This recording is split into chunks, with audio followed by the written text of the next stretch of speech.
So, you are... Scott Smith, and I worked apprentice and then time served electrician for Anderson Strathclyde. So Anderson Strathclyde was, where was it exactly? In the Brigton It plant? was on Broad Street, just off of Broad Street was the Brigton plant. And, I mean, I'm not quite sure when the Brigton plant closed. I know the whole company finally closed about 10 years ago, but you left... I left in '89, there was a round of redundancies then. Now at the time I was being kept on, but we were getting a new Charmin machine, a CNC machine in, and the two outside engineers had told me about a job going in Howden Compressors the other side of Glasgow. So I applied, and then when the redundancies were announced, I was being kept on, and I was still hadn't heard about this job, and then I got offered the job. I went in and I swapped with one of the older electricians, John Hartness, who was getting made redundant, and he was obviously pleased because he was an older gentleman and he could stay on, and I got my redundancy fee, of which I've got the remuneration there. Still got the letters, brilliant. So look at that. I've got the Dear sir, thank you very much. good thing there. Good night. Very good. So I think it was something like £1,800 for a young boy. Moving it straight into another job was not bad. I mean, it got me a holiday and money towards car, and so it was quite good. So how long did you work there altogether? Well, I started in August '83 as an apprentice, and I finished July '89. And how many? So you were what, 16 when you started, or? I was just turned 17, I think. I was 17 when I started then. So I mean, this is interesting because by this stage in the 1980s, some of the big kind of almost iconic factories and so on in this area had already started to close. I mean, it was already clear that it was a kind of deindustrialization process had begun. Yeah. So did you feel this was kind of this was a job for life at the time? Did it still feel like that, or what were you thinking? It probably did. When at school, I'd applied for all the your normal run-of-the-mill apprenticeships, Scottish Power and British Telecom and that, and I had a couple of interviews but wasn't getting anywhere, and I had my job interview with the careers officer, and they saw that I was in the boys brigade, and they said had I applied for Anderson Strathclyde because they took a lot of boys that were in the boys brigade and the scouts on, so I applied for them, got the interview, and I passed. And sure enough, when I went to the intake, I mean, about 90% of the boys that were there was YTS had just started, but 90% of not just boys, there was a couple of girls as well, technicians, they'd all either been in the boys brigade or the scouts, because they knew what they were getting.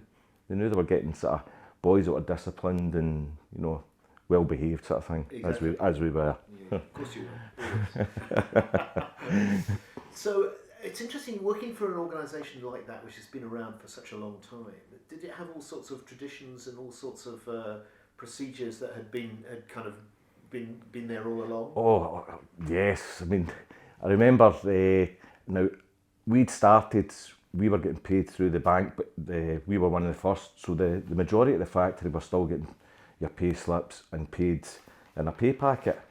And I remember, must have been the first year that the fair, the factory shut for the fair traditional. Yep. And I remember first fortnight in July. Yeah, and I remember when it was just a couple of days before the factory were due to get their pay packets, and I remember certain doors of the corridors were locked.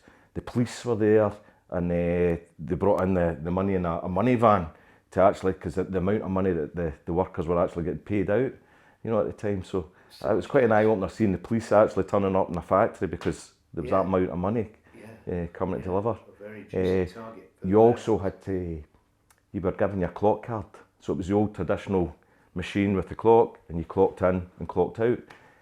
At the time, on the factory grounds, there was before I'd went, there was two pubs, but one had got knocked down at the back. There was a pub called the Park Lane, and they actually were wired into the bell system of the factory. So the workers would be in there drinking, and when the bell went, they knew they had that full minute to walk along to clock in and be in time. It was great. I don't know, where did you grow up? I grew up in Cambuslang of Glasgow. because the Cambuslang area. There's a great story, you know, the Tennant's Brewery, and there's a pub across the street called the Lady Well. Right. And there's a fantastic picture of the women lined up in front of the Lady Well, so they collect the pay packets off their men. before they got into the pub. Yeah. Well, another one with used to get pay slip. As I say, my wages went in. I remember the pay slips, and one of the mechanical engineers in the maintenance department, he'd done a whole load of overtime, and he liked the horses, and he used to give his wages to his wife and get his pocket money. And I remember him asking me, had I done much overtime? Well, he knew I hadn't done much overtime that week, so he's saying, do you need your pay slip? I was like, nah. He says, any chance I can get it? There's any problem. So I gave him my pay slip. The corner where my name was, he rips that off and chucks it away. So he's got to give that pay slip to his wife because it's got less money, and then he can keep the extra bonus money for his horses. That's a great story. So you come across the river from Cambuslang. Yeah. What, did you come on the train or the bus or something? I used to come in the bus first of all, and then I got my first car. I got a Mark II Escort. Of course you did. And we come into the work then, so used to drive in. I remember it was a really bad winter, and the snow, it was deep, and you weren't getting the cars out the streets. And I remember walking through there all the way down to Rolgan Main Street, where the roads were a bit clearer, and picking up a bus for there to Brigton Cross for the work. So the reason I asked you the question is because how different, when you came from where you were biding, if you like, across the river, were they very different places? No, I wouldn't say so. Cambuslang Main Street's much the same. Plus it had its factory, its old Clyde Briggs Steelworks, the Hoover plant.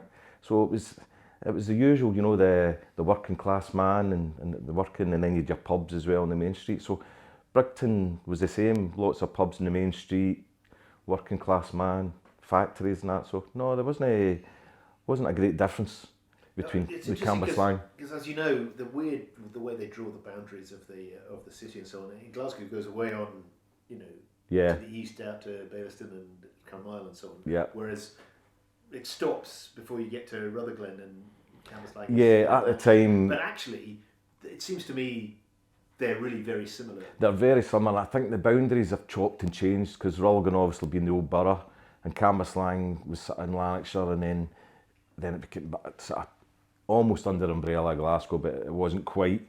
And then it's back, and even parts of Tory Glen in Rutherglen were Glasgow, and then now they're South Lanarkshire. So it's at the boundary that comes, but very similar It's places. very bad. So tell me, so you were, so it's a big industrial. You do your apprenticeship and so on. And I mean, what was it like working there? It was a crying factory to work for. Really was. I mean, they looked after us. We obviously part of the unions. We had our disputes with the management, but I only remember in one sort of situation when it was really serious that the union meeting had to take place out in the streets. The rest of the time, the factory and the management, they would let us have the union meetings up in the canteen area or down in the main factory shop.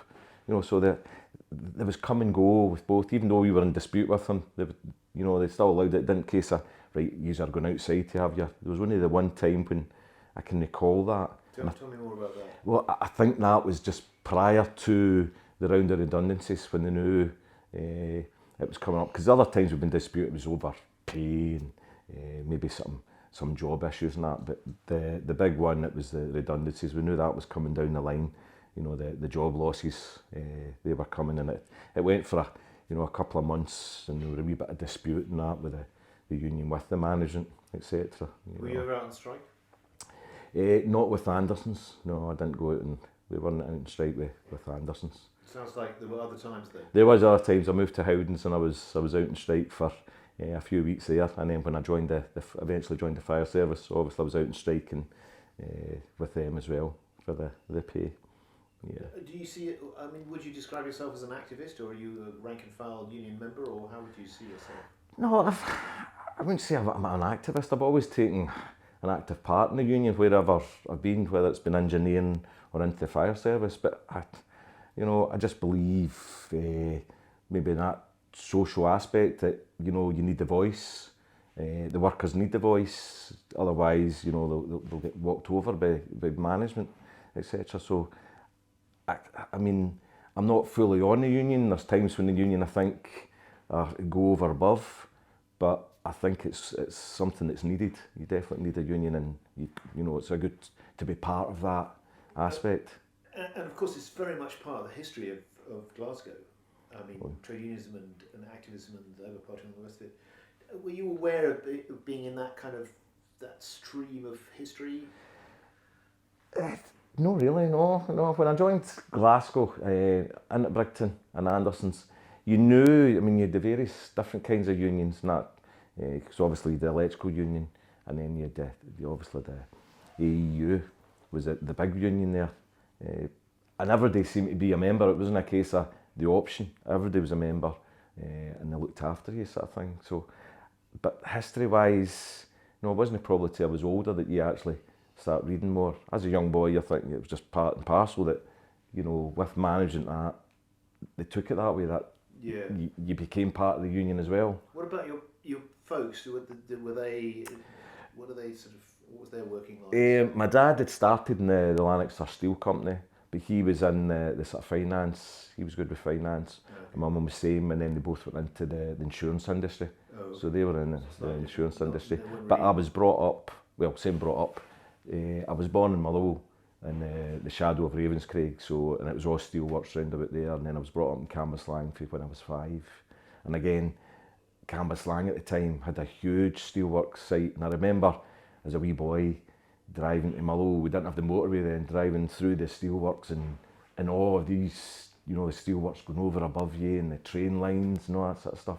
I loved sort of the industry and the clank and the train lines and the factories and all that sort of stuff. Because that's the thing, these enormous, I was going to say institutions, it's not quite the right word, these enormous plants, they were tremendously dominating part of the landscape. Oh yeah. I mean, Anderson's itself, when I started, it basically taken over a couple of streets as well. The backyard, it used to be a street and it used to be tenements and that, and they bulldozed the tenements, but the street, you could still see the signs of the street in the backyard. Some of the buildings had been knocked down, and it was quite a mishmash of old buildings joined together with a new part of the factory that's still there in Broad Street, the new office block with the new factory building, and it was all joined together, and there was wee back corridors and back staircases joining, and even the main shop we were in, 26, we were up in one of the balconies, which was old wooden, and there was a staircase that just went nowhere. It just went up because the wall, the building that used to go to, had been demolished, so it all bricked up. So you just still a staircase just went to nowhere. Spooky. On it, So but kind of weird. It was quite good. Tell us a bit about what you were actually making. Well, Anderson's, we made the road header, so we made the tunnelling machines. So if you're doing in a mine, you call the roadways, that's the tunnels. You would build 2 roadways, join them, and Motherwell, they made the shearers that would cut the coal out. So we didn't actually make the machines that cut the coal out, we made the tunnelling machines. They came in various sizes, so the biggest one I saw was a RH road header 1.3, but you could get an RH 1.4. The common one was an RH 22 when I went, and then they made the RH 25, which was a small machine, and even made that miniature by making it the RH 25L. So we made the mining machineries. We actually put in for the contract to do the Channel Tunnel along with another company, but Anderson's lost out. They lost out to Howden's. Yes, so that's how you end up working there. I ended up going to the Howden company, so I was working. I moved to Howden Compressors. As I say, they won the contract for the Channel Tunnel. Yes, that was. You used to have a sign, didn't they, saying the Channel Tunnel starts here. Yeah, I quite liked. It was probably one of the nails in the coffin for Anderson's that they didn't get that. If they got that, it'd have been a big boost. There was many things that caused it. One, obviously, the major one being the Thatcher and the coal industry in England shutting that. It closed that. Another one was we used to sell a lot of machines to China. Now, they were buying the machines, but short term, great, we sold these machines. The long term, it was a case of we sold them so many machines, and then we had to we were given the plans and the right to build their own machines. Chinese, being the way they were, would make them cheaper, smaller, and more efficient. So that as well was another death nail in the coffin for Anderson's as well. You've written down here the apprentice walk. That was a Saturday morning, was done in overtime. So the shift's Monday to Friday, but you got the opportunity to do 2 nights, Saturday and Sunday if you wanted. So Saturday, it was a Saturday morning, finishing at 12. And we were in, and you could hear the Orange Walk. It was the apprentice walk coming along, and it came along Broad Street. So all the workers, all religions, were up at the windows to look out. And I remember looking out, and everybody's car had somebody like 3 or 4 people sitting in it, on your bonnet, on your roof. And one of the other younger guys, he'd just got a newish car, and he was bailing, he was ready to go out, and somebody grabbed him and says, "Don't bother." And just at that, somebody came out the close across the road, broke the ranks, and there was like 4 or 5 just grabbed him and up against the wall for trying to get across the parade, you know. So that was quite an eye-opener as well, we've seen this, you know.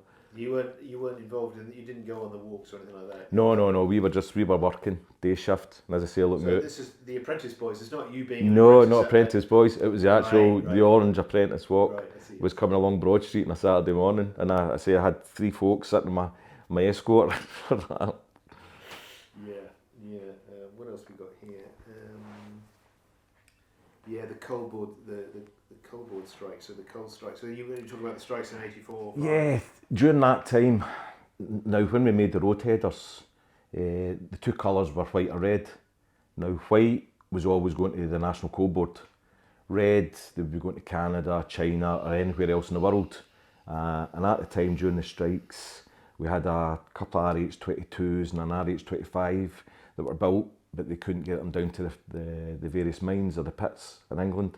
So they were sitting in one of the units at the back in the yard.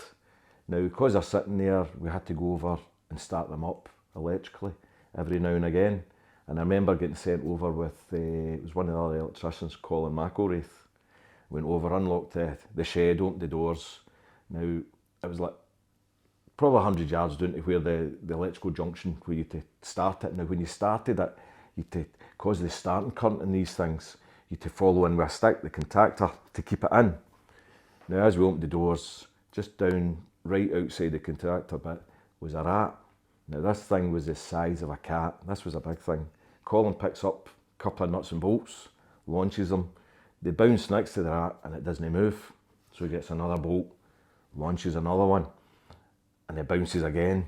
And this thing, instead of running away, starts to make its way towards us. So Colin and me are both like that, scampered outside. He draws the doors, locks it, and he turns to me and says, "Just you tell the gaffer that we started them machines." And we didn't, you know, so we went back over to the maintenance block to say that we'd started the machines, and we hadn't even made it into the doors with this rat. So did you, at the end of the working day, you went back to Cambuslang, or did you go out into the town in Glasgow? Or? No, I'd go home. And that. We would go down Monday to Friday. You had a really good canteen in there. Now, one of the things is probably, you were talking about traditions earlier on, and the classes. You went up to the canteen, and there was at least 4 different eating areas in the canteen area. And then upstairs in the office block, you'd another 2 eating areas. So the first eating area was just like your normal canteen tables, and the workers with the overalls could sit there. Through the back of the canteen, there was another eating area, much the same tables and chairs, but you get jugs of juice. But if you were through there from the factory, you had to take your overalls off. So you were in there with some of the office staff. There was then another bit for the office staff, whether it was high up, and it would knife and forks on it, and you know, a bit nicer. We weren't allowed in there. And then there was a smaller room for the management of the shop floor, the grey jacket workers, you know, or the brown office workers. Now they'd knife and forks out, and they'd teas and coffees and all that. So that was the 4 levels there. If you went up to the office, there was another management place, knife and forks and all that, tea and coffees and all the rest of it. Set out for probably about a dozen to 20 people in that one. And then there was the director's one that was set out, and it had actually the drinks cabinet and all the rest of it. So you had 6 different levels of eating areas within the factory at the time. Food was excellent. I mean, yeah, but it just makes you wonder what happened. You know, not surprising that industrial relations, you know, gradually deteriorated, but that kind of class. You had the class, yeah, absolutely. definitely. Just shocking, really. I can hardly believe it.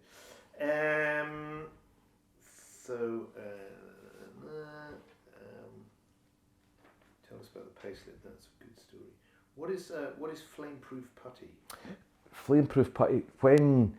So in the we weren't just maintenance. We were maintenance, installation, and plant. So one day you could be going on the maintenance to a CNC machine or a lathe or a drill, but if you were on plant or installation, you might be down the test beds where we were making the cabling for the road headers to go down the mines. So the cabling and your motors and all that have to be flame proofed for going down there. So you'd mix 2 putties together and then basically putting that into the glands of the cables before you connected it. And there was always wee bits of putty left. So the putty, we would make wee ornaments and wee things, and we had up at the wood at the back of the test bed with all these wee ornaments. You know, somebody was making animals and everything, and I'd started making wee bits and pieces.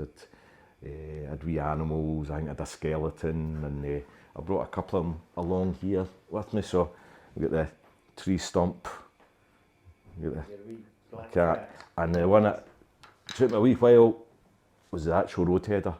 So we've got a miniature of a RH25L. So the operator would be sitting in there, and that's the boom that basically. How big is that? End to end? How big is that? The real thing? You're probably the size of like a tank. Yeah. Your military tank. It's the size of a military tank, and you've got the tracks there, and then the front you've got the scoop that basically takes all the the soil and everything else, the spoil up, and it comes out the back onto the conveyor belt. So that was it. The sort of the smallest machine they made. Although it was, as I say, it was the size of a tank. So you can imagine the size of up to the RH1413. They were massive machines. What I find so interesting, Scott, is how it's like it was yesterday for you. Yeah. It's obviously a big part of your life. It was a massive part, yeah. I mean, even there and then going to Howdens and then moving on to the fire service. But I always remember it. I mean, you forget things. When I was digging out some of the pictures and I was looking at the retirement picture I've got, and some of them you only remember their first name. You're going, God, I can't remember what his second name, because you always, he was just Big Fred. Never knew his second name, it was just Big Fred. I'm trying to rack my mind, what was his second name? Because you never knew him as Big Fred. Peter Lynn, my gaffer, electrical gaffer, he ended up the main gaffer of electrical and the mechanical. Really nice guy. And even through all my career, I'd say one of the best managers I've had. Looked after you, knew, he was strict, but he knew his way. Because we used to have the job list, so if the jobs were there, you had to go and look and see and keep it. But if the job list and it was empty, he didn't mind you sitting at your desk doing homers or repairs. So that's when I got into repairing car stereos. So I'd be sitting at the bench and that. You just kept an eye in the box, making sure there was no other job lists going on, and you could do wee homers. Yeah. And the machinemen you were down, and as soon as they knew the word got about, Scott can repair this and all that, you get the car stereos, hoovers, lawnmowers, they were all coming up for you to repair, But it was a big part of my life working for Anderson's. It was enjoyable. I just want to ask you about Anderson's in the Britain area, and how much you were aware of other factories and other plants around you, if there was any connections. Yeah, well, right away from the start, your apprenticeship, you sat 3 months, and you done that at Motherwell. Oh, right. So you started at Motherwell, the apprenticeship, and there was only 2 of us, me and a guy called Gary Brown, and we were going to Brigton. Now, one was to be a mechanical engineer and one's to be the electrical engineer. And at the time, they asked us both, we didn't know, we weren't really bothered. So they gave us both a turn each in the mechanical section and electrical section. And it came to the end, again, I wasn't bothered. I quite liked the mechanical side, I loved the electrical side. And it was Gary, he preferred the mechanical, so that's when I ended up going into the electrical maintenance side. So, you know, you'd already been to the Mullow factory, seen about, and then we came to Brigton. Now, when I was at Brigton, I also get sent out to Kirkintilloch because that had just shut, and I get sent out there to strip some electrical stuff out from the factory. So that was Kirkintilloch gone. I knew there was Glenrothes, but I'd never been there. And I'd seen East Kilbride factory as well. Now, they shut most of East Kilbride, they left a wee bit. Now, when they shut East Kilbride, there was some of the workforce came to Brigton. So there was one of the electricians there, he was a really funny guy. I think it was Tom was his name, bit of a golfer and all that. But they came and it was good. I was thinking more of the other factories. Oh, the factories round about. Just round about. Were you aware of those at all? There was buildings. You weren't really aware of the, you know, because it was almost like Anderson was the main factory in that area. There was other buildings, but I think there were smaller companies and that, and there was scrap yards round about where we were, but you weren't really. I'd say probably the only one that I was sort of really aware was further afield was into Springburn and that, where you were the Brell, the British Rail, because it was a massive plant. But sort of round about the Brigton area, there was a lot of derelict buildings and yards. A lot of them had a lot of closed, and there was a lot of vacant land, and some had been pulled down, etc. So you weren't really, you know, it wasn't a case of thinking, you know, Anderson's and then you've got whoever it was, you know. Even further, you went to Parkhead and it was already sort of, the factories were shutting there and they were. So were you aware that there was, or how aware were you that this? It feels like you were almost the last man standing in a sense. It probably did, because even at the time that we were there and still producing, one of the vacant lands ended up becoming a B&Q, and they built the B&Q, and so you're seeing the sort of the change with the retail industry moving into some of these bits, and it probably was. You're thinking, you know, we were only factory, and then the other side, the railway, the Brigton Central, and they shut that. And I mean, we used to see trains coming in now and again, but then that went as well. So you were seeing a sort of demise all about the area, and it was, as I say, a lot of vacant, derelict land was kicking about at the time. And when you come back, I don't know where you stay now. Where do you stay now? I'm out in Lanarkshire. Okay, so but when you come back past this area, so lots changed. I mean, a lot changed. Massive. The road layouts all changed. The housing, you know, massively changed. Better, you look at worse? it. I think a lot is better. The housing, they're giving people, you know, better housing, because I mean the housing back there, what you're seeing, so they're giving them maybe a bit better. The road network, I don't know if that's any better to the people, but they've created a sort of corridor for the main traffic so that the smaller roads keep the traffic off it. I've not really went through down the main street with the shop, so I can't really comment on that back to then, but whether they've lost a lot of the local community shops and things. Lots of people have talked about that. This is great. Well, I have one last question, which is about the river. So you obviously crossing the river every day, back and forth. What do you think of the river? What part did it play in everybody's lives? The Clyde. If any. Aye. I don't know. You never really thought of it taking part in your life, but it was always there to influence. As you say, you had to cross it to come from Cambuslang to Brigton. You always saw it. I remember going a couple of cycles down the cycle path, meandering down and that.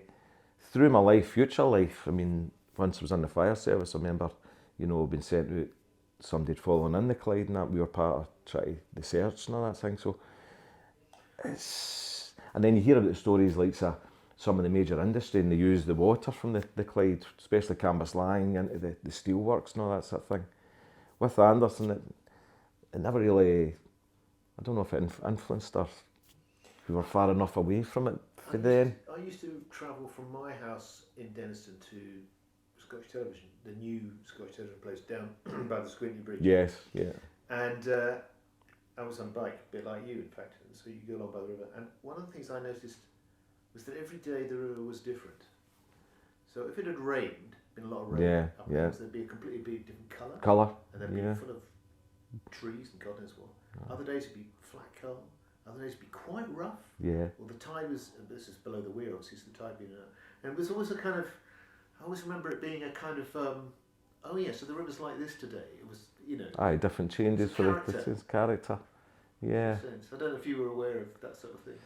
You saw it different, that sort of thing, you know, when you're out and about, and I mean, you're seeing it sort of downstream and then you're way upstream. I've been away up near the source and that sort of thing, and you're away seeing the size of it there when you're travelling down the M74 and the sign's there, River Clyde, and you're miles away, and you're miles away from Glasgow, but when you're down the Govan docks and all that sort of stuff and you're seeing it,